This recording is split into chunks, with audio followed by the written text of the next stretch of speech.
This is Gary Butterfield. This is Cole Ross. And this is Monster, my podcast. And this is the conclusion of The Secret of the Ooze. There's a monster in my podcast. And we're ending big. Yeah. Gelatinous cube devours village. I think that's terrific. Yeah. It's just, Xanthar. Or whatever. The beauty part is. Yeah. Villainous cubes are classic. Mm-hmm. And I think it's mostly classic based on the name. I think so too. It's a really good dorky name. It really is. It's very on the nose. Like, it is very descriptive in a way that no other D&D monsters, name is. And you can kind of picture like the moment of its conception. Again, like in the 70s or so, Gary Gygax is sitting there, and you're like, somebody close to him like brought a Jello mold to a picnic, and he was like, "Eureka!" Yeah. The picture of this is one of my favorite pictures too, because it does not look threatening. No. It looks like a 70s novelty ice cube. It certainly does. Like, just take that shield out and replace it with a fake fly. Yeah. Or fake fly, or even just like little bits of like, hey, put flowers in your ice cubes. Oh yeah. I'm Martha Stewart. Or put fruit in your ice cubes, so when they melt, they taste like wet fruit. Things like that. Yeah, or those reusable ice cubes that were like the plastic shells that were really gross. Got moldy. Yeah. I had like tons. I really liked those when I was young. Like, I thought it was just like made drinks look really good and really, really fun. And then like as I got older, I realized how gross they could be. Yeah. Let's use a whiskey stone. Yeah. Well, I was 6. So you moron! You goddamn idiot! Yeah. Like I don't think I learned about whiskey stones until like I was like 30. So. It's I had some years ahead of me. A couple of stoneless years. Yeah. The way they articulate, though, I think the thing that I keep on forgetting is that they are transparent, and that's supposed to be the problem. Yeah. So it's just floating bits of equipment. Right. Yeah. Gelatinous Cube, star of one of my all-time like most formative D&D memories. Okay. Was playing it wasn't called Unlimited Adventures, but it was one of those like D&D starter sets that was like half board game, half game. Right. It's one that has a CD included in it.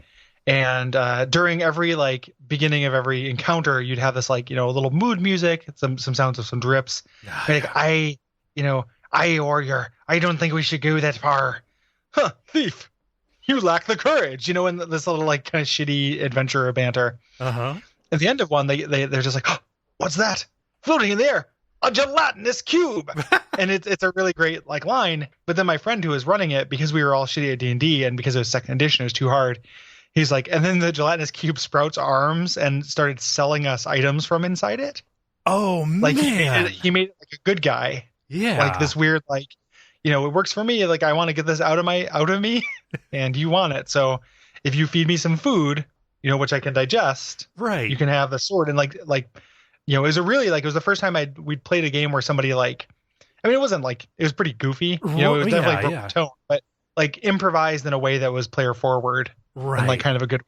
Oh my gosh. Tell me his name was Gelatinous Cuba Gooding Jr. Oh, we still have to talk about that slime guy because that's a good ending. Gelatinous Jr. is very funny. Oh. Like, thank you. I can't think of anything that Cuba Gooding Jr. has ever said, so I'm trying to make a line, but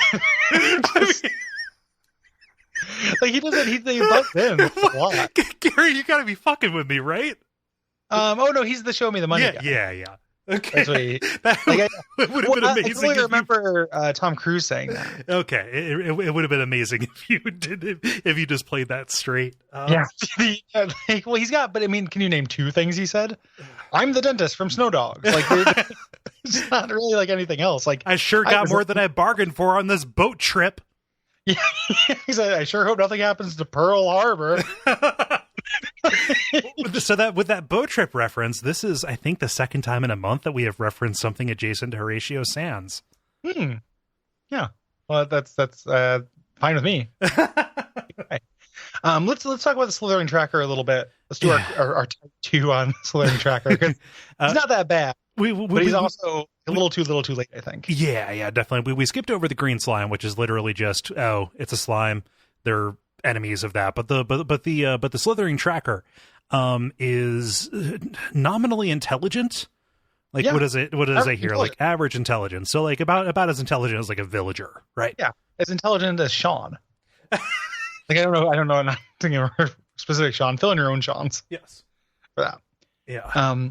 And their whole thing is like they can't really fight. They can't really fight each other. They just find a territory and then like kind of piggyback onto bigger, stronger, better monsters. Right. To eat their like sloppy seconds. Mm-hmm. You know. That's what they do. Like, that's literally what they do, though. Yeah, and like all these slimes, like they've got paragraphs about how they're scavengers and just kind of like barely seconds. tolerated. Yeah.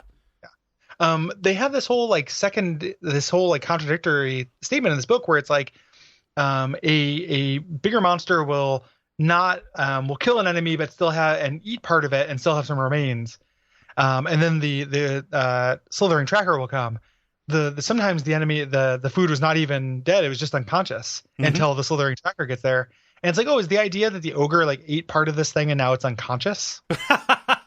Like it didn't eat like usually, you know, if a monster's eating something, they usually kill it. Right. Well, I mean, death is a process. I guess that's true. Like he's talking about like the biomes and fucking like flora in their gut or something. But and then the other thing is they desiccate. Yes. That's their primary verb, which I appreciate. They take the plasma out of your body. Yeah, they eat all of the plasma. Yeah. So in Faerun, like you can donate plasma through one of these things. Yep. They don't have a bloodmobile. They just got like a wagon that has one of these in it. And you just like sit in it like you're taking a wheelbarrow ride. Yeah. They just go around the block and then you come out a little like lightheaded and they give you a cookie and an orange slice. Yep. And send you on your way. Yeah. That's how you put yourself through wizarding school. Brought to you by our backers at patreon.com/Duckfeed.tv.